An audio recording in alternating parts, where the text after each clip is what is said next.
तो कैसे बच्चे पार्टी, आप सभी का स्वागत है इन डेप्थ छोटे में। देखो, मैंने ऑलरेडी एक वीडियो बना रखी है regarding spot round, regarding mid entry.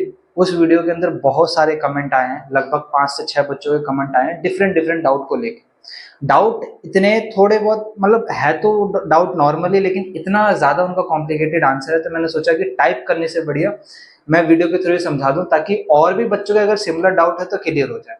Video को एंड तक देखना ताकि मैं इसमें बात कर सकूं मिड एंट्री के बारे में, बात कर सकता हूँ स्पॉट राउंड के बारे में, बात कर सकता हूँ थर्ड और फोर्थ राउंड के बारे में, बात कर सकूं कि फर्दर अपग्रेडेशन कब तक होगा, स्पॉट की कंडीशन क्या है, मिड की कंडीशन क्या है, हर एक चीज के बारे में बात कर पाऊंगा। चलिए, सबसे पहला सवाल स्टार्ट करते हैं भैया मिड एंट्री से।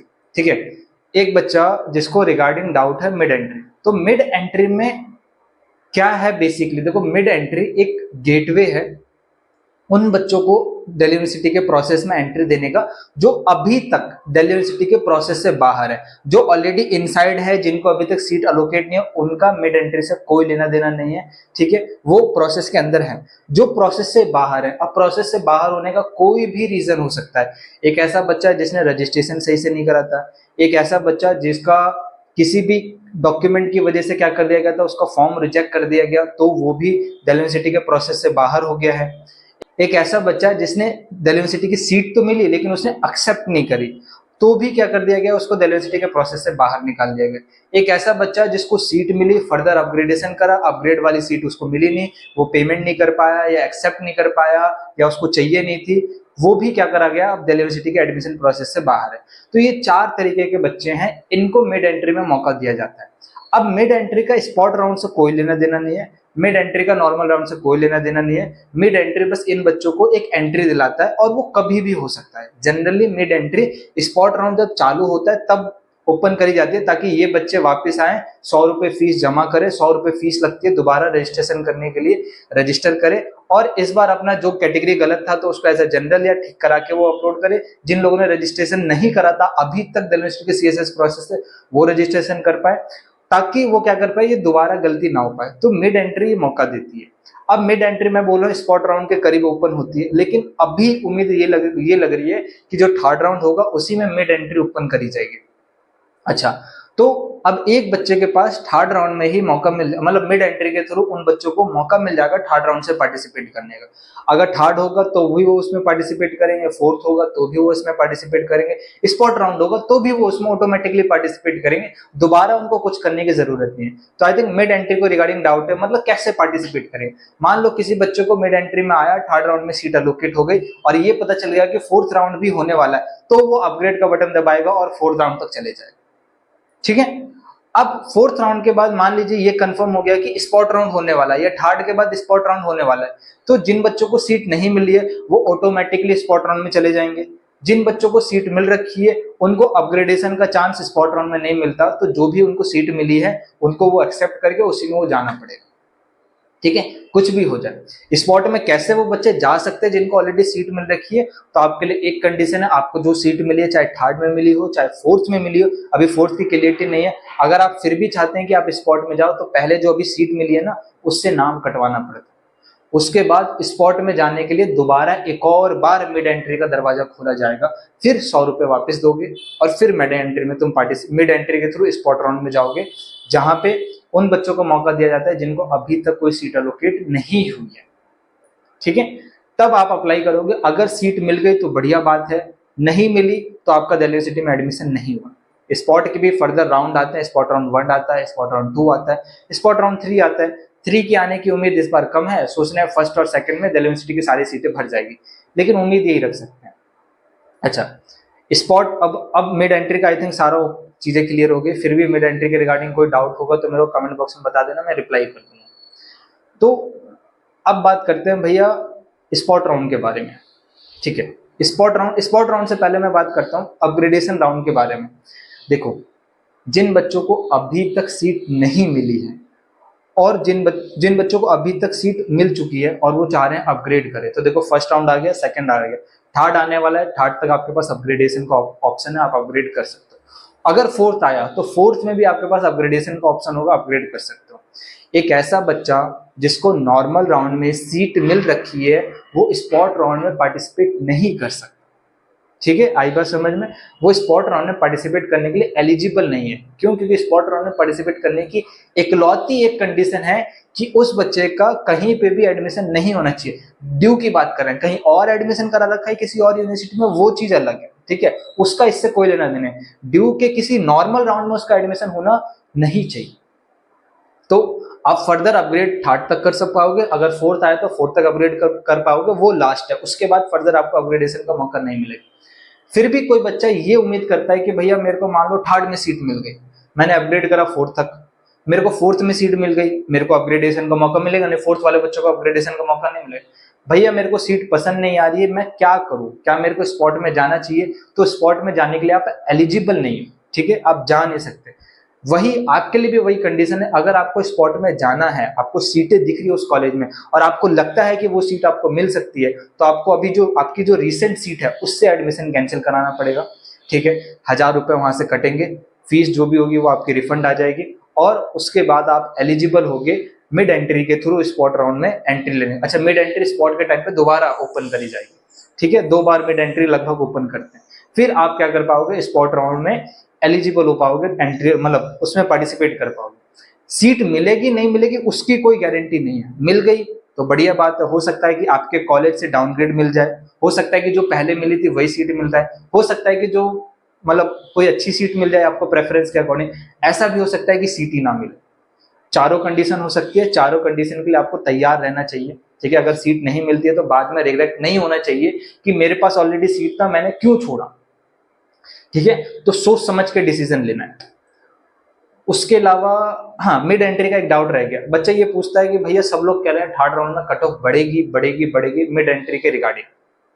देखो, मिड एंट्री से कट ऑफ किस तरीके से बढ़े जाते हैं पहले मैं वो एक्सप्लेन कर दूं, कैसे कैसे बढ़ती है। देखो, सबसे पहली बात, मैं लगभग दिल्ली यूनिवर्सिटी का प्रोसेस देखते हुए 3 से 4 साल हो गए। मेरा इतना अंदाजा हो चुका है कि मिड एंट्री में एक्चुअल में होता क्या है, वो मैंने देखा है प्रैक्टिकली। समझाता हूं मैं क्या होता है मिड एंट्री में। देखो, कई ऐसे बच्चे जिन्होंने किसी भी कारण से दिल्ली यूनिवर्सिटी के प्रोसेस में पार्टिसिपेट नहीं कर पाए, कोई भी रीजन हो सकता है, चाहे वो फीस सबमिट नहीं कर पाए, रजिस्ट्रेशन फीस होते वो नहीं सबमिट कर पाए, फॉर्म नहीं भर पाए कंप्लीट तौर पे, प्रेफरेंस लिस्ट नहीं दे पाए, ठीक है। एक तो वो कंडीशन, एक ऐसा बच्चा जिसको फर्स्ट राउंड में कोई सीट एलोकेट हो गई है लेकिन उसके डॉक्यूमेंट में कोई प्रॉब्लम थी, उसको रिजेक्ट कर दिया गया, अब उसने डॉक्यूमेंट ठीक करा लिया। इसका मतलब सिंपल सी बात है कि वो बच्चा जिसको फर्स्ट राउंड में सीट एलोकेट हो रखी थी और जिसका एडमिशन कैंसिल हो गया, उसके नंबर अच्छे थे तभी तो फर्स्ट में एलोकेट हुआ था। आ रही है बात समझ में? तो उसके नंबर अच्छे हैं। सेकेंड थिंग, कई ऐसे बच्चे जिन्होंने रजिस्ट्रेशन नहीं करा उनके भी नंबर अच्छे हैं। तो जब मिड एंट्री के थ्रू उनको मौका दिया जाएगा, आप पार्टिसिपेट करो नॉर्मल राउंड में, तो जो बच्चे जिनको अभी तक सीट नहीं मिली है, ऑब्वियसली बात है आपके नंबर कम है इसलिए अभी तक आपको सीट नहीं मिली है, तो अगर वो बच्चे आ जाते हैं जिनके ज्यादा मार्क्स है तो सीट, आपको लगता है कि 1 मार्क्स का डिफरेंस है, 2 मार्क्स का डिफरेंस है, मेरे को सीट मिल जाएगा उस पर्टिकुलर कॉलेज में थर्ड राउंड में, लेकिन ऐसा जरूरी नहीं है। अगर वो बच्चा आ गया, उस बच्चे के मार्क्स आपसे ज्यादा है, तो डेफिनेटली बात है कि उस सीट को वो ग्रैब कर ले। अच्छा, ये कितना सिनेरियो होता है? ये जनरली ज्यादा नहीं होता, ये 100-200 बच्चे होते हैं, इससे ज्यादा नहीं होते। ऐसा नहीं है कि हजारों में संख्या है और बच्चे रजिस्टर, इतनी गलती किसी ने नहीं करी थी, वो गिने चुने बच्चे थे, 50 से 100 बच्चे होंगे जिनके मार्क्स ज्यादा हैं और वो आके क्या कर रहे हैं, पार्टिसिपेट कर रहे हैं। तो मैं आपको ये नहीं बोलूंगा कि मिड एंट्री में कट ऑफ बढ़ती है। देखो, बढ़ती है जनरली कैसे, आपको एक एग्जाम्पल के थ्रू समझाता हूँ। मान लो साउथ कैंपस के आत्माराम सनातन धर्मा कॉलेज में एक सीट बची है एक पर्टिकुलर कॉलेज में, उसकी जो लोवेस्ट कट ऑफ गई है 1000 में से 825 गई है, आपके मार्क्स है 820, आपको लगता है कि थर्ड राउंड में 5 मार्क्स तो डिक्रीज हो जाएगा, मेरे को वो सीट मिल जाएगी। मान लीजिए कोई ऐसा बच्चा आ जाता है जिसके मार्क्स 830, ठीक है, और उसने मिड एंट्री के थ्रू एंट्री मारी है थर्ड राउंड में या फिर स्पॉट राउंड में, जब भी मिड एंट्री ओपन होगा, ठीक है, जैसी एंट्री मारता है उसको वो सीट मिल जाएगी क्योंकि उसके मार्क्स सबसे ज्यादा है, भले कट ऑफ नीचे ना जाए। अब अगले राउंड में जब वेकेंट सीट की लिस्ट आएगी उसमें दिखाया जाएगा कि उस पर्टिकुलर जो कोर्स की जो कट ऑफ थी वो 825 से बढ़ के 830 हो गई है, तो आप कहोगे कि कट ऑफ बढ़ी कैसे, ठीक है, सवाल तो यही आ गया कि कट ऑफ बढ़ी कैसे। तो कट ऑफ नहीं बढ़ी है, वो बच्चे के पास ज्यादा नंबर था इसलिए वो उस बच्चे ने वो सीट ग्रैब कर ली। तो ये ज्यादा केस नहीं होता, 50 से 100 बच्चे होते हैं ज्यादातर। बीकॉम ऑनर्स, बीकॉम प्रोग्राम में ये कोर्स देखने को मिलेगा, पॉलिटिकल साइंस ऑनर्स में कोर्स देखने को मिलेगा, और कुछ टॉप की कॉलेज में ही देखने को मिलेगा। नीचे आते आते ये सारी संख्या कम हो जाती है, और जैसा हम उम्मीद करके चल रहे हैं कि कट ऑफ गिरेगी, सेकेंड राउंड से ज्यादा कट ऑफ गिरेगी, डेफिनेटली सेकेंड राउंड से ज्यादा कट ऑफ गिरेगी। क्यों गिरेगी? क्योंकि पहले ज्यादा बच्चे, देखो जिनके भी अच्छे मार्क्स है उनका ऑलरेडी एडमिशन हो चुका है, अब कम मार्क्स वाले बच्चे हैं। 2 मार्क्स के बीच में पहले मैं कहता था कि लगभग 870 से लेकर 880 के बीच में लगभग 100 बच्चे होंगे, ठीक है, ये फॉर एग्जाम्पल। लेकिन अब ऐसा है कि 830 से लेकर 840 के बीच में सिर्फ 20 ही बच्चे हैं। तो क्योंकि इंटरवल बढ़ गया है, बच्चों के मार्क्स कम हो गए, इसलिए क्या करें, इंटरवल बढ़ चुका है, तो अब कट ऑफ पहले से ज्यादा गिरेगी। टॉप के कॉलेज में वो 1-2 सीट के चक्कर में थोड़ी कट ऑफ हाई होगी, वो उसका रीजन मैंने बता दिया, क्योंकि वो गिने चुने बच्चे आएंगे, 100-200 बच्चे आएंगे, वो ऑनर्स कोर्सेज ले जाएंगे, वो टॉप के कॉलेजेस ले जाएंगे, वो बीकॉम ऑनर्स, बीकॉम प्रोग्राम ले जाएंगे। बीएससी के कोर्सेज में ज्यादा देखने को नहीं मिलेगा। हालांकि अभी बायो के कोर्सेज की कट ऑफ ज्यादा गई है, तो वहां के भी टॉप कॉलेज में ऐसा देखने को सिनेरियो मिल सकता है। तो ऐसा नहीं है कि मिड एंट्री में कट ऑफ बहुत ही हाई बढ़ेगी, कोई ऐसा नहीं है, गिना चुना ही बढ़ता, आखिर में आते आते कट ऑफ गिरेगी ही गिरेगी, ठीक है। तो स्पॉट राउंड में भी मतलब मिड एंट्री के थ्रू कट ऑफ ऐसी बढ़ने वाली नहीं, घटेगी, ठीक है। मैं पहला आदमी बोल रहा हूँ जो कट ऑफ घटेगी, क्योंकि मैं जानता हूँ प्रोसेस कैसा चलता है, कट ऑफ कहाँ पे बढ़ती है, कहाँ पे घटती है। तो मिड एंट्री में डेफिनेटली कट ऑफ गिरेगी और सेकेंड राउंड से ज्यादा कट ऑफ गिरेगी। चलिए, तो मिड एंट्री हो गया, नॉर्मल राउंड हो गया, अपग्रेडेशन का। स्पॉट की बात आ जाए, एक ऐसा बच्चा जिसको first round second round seat नहीं मिली, उम्मीद करके चलते हैं कि थर्ड राउंड हुआ, थर्ड राउंड में भी सीट नहीं मिली, उम्मीद करके चलते हैं कि फोर्थ राउंड हुआ, फोर्थ राउंड में सीट नहीं मिली है, तो बच्चा कंफ्यूज है। एक बच्चे का डाउट था, भैया मेरे को फर्स्ट और सेकंड राउंड में सीट नहीं मिली है, क्या मेरे को मिड एंट्री में? आपको कुछ करने की जरूरत नहीं है, आप दिल्ली यूनिवर्सिटी के एडमिशन प्रोसेस के अंदर हो, ठीक है। चाहे वो कितने भी राउंड लेके आए, आपको दोबारा रजिस्ट्रेशन करने की जरूरत नहीं है, आपको मिड एंट्री की जरूरत नहीं है, आपको स्पॉट राउंड की जरूरत नहीं है, आपको किसी की जरूरत नहीं है। आपको बस वेट करना है कि किसी भी राउंड में मेरे को फ्रिक्वेंटली मेरा नंबर आ जाए, मेरे को सीट अलोकेट आ जाए। फर्स्ट में नहीं मिला, आप ऑटोमेटिकली सेकंड में चले गए, सेकंड में नहीं मिलेगा, आप ऑटोमेटिकली थर्ड में चले जाएंगे, आपको थर्ड में नहीं मिला, आप ऑटोमेटिकली फोर्थ में चले जाएंगे, आपको फोर्थ में नहीं मिला, फर्दर स्पॉट राउंड हुआ, आप ऑटोमेटिकली स्पॉट राउंड में चले जाएंगे, स्पॉट राउंड 1 में नहीं मिला, ऑटोमेटिकली आप स्पॉट राउंड 2 में चले जाएंगे, और स्पॉट राउंड 3 में 2 में नहीं मिला तो ऑटोमेटिकली आप स्पॉट राउंड 3 में चले जाएंगे। तो आपको कुछ करने की जरूरत नहीं है, आते आपको बस इंतजार करना है। जैसे जैसे राउंड आगे जाते जाएंगे, अगर आपका एडमिशन नहीं हो पा रहा है स्पॉट राउंड 1 के बाद भी, तो समझ लो चांस धीरे धीरे कम हो चुका है। अब आपको कोशिश करना चाहिए कि या तो मैं ड्रॉप के बारे में सोचूं, अगर आप बीए करना चाहते हो, बीएससी करना चाहते हो, तो ड्रॉप से बढ़िया है कि कहीं पे कहीं और एडमिशन करा लो, ज्यादा बेटर है। मतलब प्लेसमेंट ओरिएंटेड नहीं हो तो आपको टॉप कॉलेज को ना टारगेट करते हो, कहीं पे भी एडमिशन लेके अपना 1 साल बचाना चाहिए, आई थिंक। उसके अलावा तो आप ऑटोमेटिकली पार्टिसिपेट कर सकते हो, आपको कुछ करने की जरूरत नहीं है। किसी बच्चे को स्पॉट राउंड में भी सीट मिलती है तो स्पॉट में अपग्रेडेशन का मौका मिलता है। देखो जब भी सीट मिल जाएगा आपको अपग्रेडेशन का मौका मिलेगा। अगर आपको थर्ड में सीट मिल गई है, फोर्थ हुआ तो अपग्रेडेशन का मौका मिलेगा, फोर्थ नहीं हुआ उसके बाद स्पॉट ही आ गया, थर्ड के बाद स्पॉट ही आ गया तो अपग्रेडेशन का मौका नहीं मिलेगा, ठीक है। क्योंकि स्पॉट में अपग्रेड नहीं होता, स्पॉट में न्यू सीट अलोकेट होती है। किसी को मान लीजिए फोर्थ राउंड हुआ है, फोर्थ राउंड तक वो बच्चा, उसको फोर्थ राउंड में सीट मिली है, या फोर्थ राउंड तक आते आते उसको सेकंड या थर्ड अपग्रेड मिला है, वो फर्दर सोचेगा कि भैया मेरे को फर्स्ट टाइम सीट मिले, मेरे को अपग्रेडेशन का मौका मिल जाए, मेरे को 2 बार अपग्रेड मिल चुका है, तीसरी बार और अपग्रेड मिल जाए। अगर फोर्थ के बाद फिफ्थ हुआ, जो कि ना होने की उम्मीद है, ठीक है, नहीं भी होगा, तो आपको अपग्रेडेशन का मौका मिलेगा। अगर स्पॉट राउंड हो गया तो आप बस वहीं रुक जाओ। जिनको भी सीट अब मिल चुकी है वो एक बाउंड्री क्रिएट हो गई आपके बीच में और स्पॉट राउंड के बीच में। अब आप स्पॉट राउंड में एलिजिबल नहीं है जाने के लिए। अगर स्पॉट राउंड में जाना है तो यहाँ से नाम कटवाना पड़ेगा, 1000 रुपए फाइन देके यहाँ से नाम कटवा के फिर स्पॉट में आके मिड एंट्री के थ्रू, अगर मिड एंट्री दोबारा ओपन करते हैं, जो कि डेफिनेटली करेंगे, लेकिन अगर नहीं करते हैं तो वो भी मौका चले जाएगा। मिड एंट्री ओपन करी जाएगी स्पॉट राउंड में, फिर 100 रुपए फीस सबमिट करके आपको नॉर्मल राउंड से हटके स्पॉट राउंड में आना पड़ेगा। स्पॉट राउंड में सीट मिली तो ठीक है, नहीं मिली तो आपको घर पे बैठना पड़ेगा। अच्छा, स्पॉट राउंड में मान लीजिए 1 में सीट मिल गई कोई अच्छी आपको ठीक ठाक, उसके बाद स्पॉट राउंड 2 हुआ तो अपग्रेडेशन का मौका फिर वहां मिलेगा फर्दर, उसके बाद 3 हुआ तो वहां पे भी अपग्रेडेशन का मौका, मतलब जितने भी स्पॉट राउंड होंगे उसमें अलग अपग्रेडेशन का मौका मिलता है, ठीक है। स्पॉट हो गया, नॉर्मल राउंड हो गया, मिड एंट्री हो गई, स्पोर्ट्स कोटा, ईसी और स्पोर्ट्स कोटा का राउंड अलग चलता है, ठीक है, एक अलग राउंड चलता है, ना ही वो स्पॉट राउंड का पार्ट होता है, ना ही वो नॉर्मल राउंड का पार्ट होता है, ना ही वो मिड एंट्री का पार्ट होता है। एक ऐसा बच्चा जिसको नॉर्मल राउंड में सीट मिल चुकी है, वो भी स्पोर्ट्स मतलब स्पोर्ट्स राउंड में अगर उसने ट्रायल्स दिए हैं, फॉर्म भर रखा है, ठीक है, इस तो वो स्पोर्ट्स या फिर ईसी हम जनरली कहें तो ईसीए का राउंड अलग चलता है। वो कब से स्टार्ट होगा, जैसे थर्ड राउंड अनाउंस होगा उसी के साथ ईसीए का राउंड भी साथ में ही चलने लग जाता है। तो जिस बच्चों को अभी तक सीट मिल चुकी है उसको स्पोर्ट्स में भी पार्टिसिपेट करने का मौका मिला जाएगा, ऐसा नहीं है कि यहाँ पे अच्छा। और एक बच्चे को जिसको अभी तक सीट नहीं मिली है उसको भी स्पोर्ट्स राउंड में मतलब ईसीए के राउंड में आपको मौका दिया जाएगा, आराम से आप उसमें भी एलिजिबल हो पार्टिसिपेट करने के। प्रेफरेंस लिस्ट वही रहेगी जो ऑलरेडी आपने यहाँ सबमिट कर रखी है। सेकेंड थिंग, स्पोर्ट्स राउंड के भी फर्दर राउंड होते हैं। स्पोर्ट्स राउंड हुआ ईसीए का फर्स्ट राउंड, ईसीए का सेकंड राउंड, ईसीए का थर्ड राउंड, ठीक है। ईसीए के फर्स्ट राउंड में मान लो सीट अलोकेट हो गई तो अपग्रेडेशन का मौका सेकंड में मिलेगा, अपग्रेडेशन का मौका थर्ड में मिलेगा। अच्छा, अपग्रेडेशन का मौका जब ही मिलता है जब आप सीट एक्सेप्ट करते हैं। अगर आपने ईसीए के फर्स्ट राउंड की सीट एक्सेप्ट करी है तभी जाके सेकंड राउंड में आप अपग्रेडेशन का मौका ले सकते हैं, तभी जाके आप थर्ड राउंड में अपग्रेडेशन का मौका ले सकते हैं। अगर एक्सेप्ट ही नहीं करते तो बात ही अलग है, तो आप आगे फर्दर पार्टिसिपेट ही नहीं कर सकते। अच्छा, जिन बच्चों को सीट नहीं मिली है उनके लिए बहुत अच्छा ऑप्शन है कि ईसीए का, ईसीए में अभी भी बहुत सारी सीटें, लगभग 10,000 के करीब सीट होंगी, ठीक है। उन सीटों में आप अच्छे से, आपको अच्छी प्रेफरेंस के अकॉर्डिंग बहुत जल्दी आपको क्या नाम है सीट मिल सकी है। तो ईसीए का वेट करिए, ECA first round, second round, third round आपको सीट मिल जाए। उसके अलावा जिन बच्चों को अभी भी ऑलरेडी सीट मिल रखा है, जनरली ऐसा देखा गया है कि ईसीए के राउंड में उससे बेटर सीट आपको दी जाती है आपके प्रेफरेंस के अकॉर्डिंग। आप क्या करो, इस वाले को छोड़ के वो वाली ले लो और उसको एक्सेप्ट करो और फर्दर अपग्रेडेशन के लिए चले जाओ।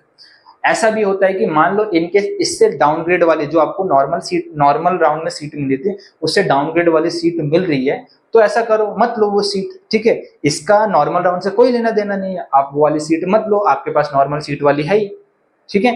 इसमें थर्ड राउंड आएगा, फोर्थ राउंड आएगा, अपग्रेडेशन चलते रहेगा, स्पॉट के बाद नहीं होगा, तो आप इसी में रहो, उधर जाने की जरूरत नहीं। ऐसा नहीं है कि वहां मिल गया तो ये वहां वाले लेनी ही पड़ेगी, कंडीशन ईसीए में ऐसी कंडीशन नहीं है। आपको ईसीए के राउंड में पार्टिसिपेट करने के लिए वो सीट एक्सेप्ट करनी पड़ती है। अगर आप ईसीए के राउंड में पार्टिसिपेट ही नहीं करना चाहते हैं, वो सीट छोड़ दो, आपके पास ऑलरेडी एक सीट है। अच्छा, ईसीए में किसको ज्यादा देखना चाहिए? सबसे पहली बात देखो, मान लो आपके प्रेफरेंस से तो बेटर ही मिलता है, जनरली केस में यही रहता है, बेटर आपको मिलेगा, आपको अपग्रेडेशन के लिए जाना चाहिए। ईसीए के एक्सेप्ट करो, मोस्ट प्रोबेबली चांस है कि अपग्रेड मिल जाए आपको। अच्छा, ईसीए से आपको मान लो आपकी करंट जो आपकी प्रेफरेंस है उससे एक दो प्रेफरेंस नीचे मिली है और ईसीए के फर्स्ट राउंड में वो सीट आपको अलोकेट हो गई, फिर तो आपको ईसीए की एक्सेप्ट करनी चाहिए, क्योंकि मोस्ट प्रोबेबली चांस है कि ईसीए के अभी 3 राउंड अपग्रेडेशन आने वाले हैं। 3 राउंड अपग्रेडेशन आपको मोस्ट प्रोबेबली चांस है कि अपग्रेड होके और ऊपर चले जाए, ठीक है। ये केस होता नहीं है, लेकिन मैं आपको समझा रहा हूँ कि जनरली आपको क्या नाम है लोअर वाली प्रेफरेंस नहीं मिलती, अपर ही प्रेफरेंस मिलती है। सेकंड थिंग, अगर बच्चा ईसीए की सीट एक्सेप्ट नहीं करना चाहता है, नॉर्मल में चले जाए। आई थिंक मैंने आपको सारे के सारे डाउट क्लियर कर दिए, अच्छे से क्लियर करिए, इसलिए मैंने एक वीडियो बनाने की कोशिश करी।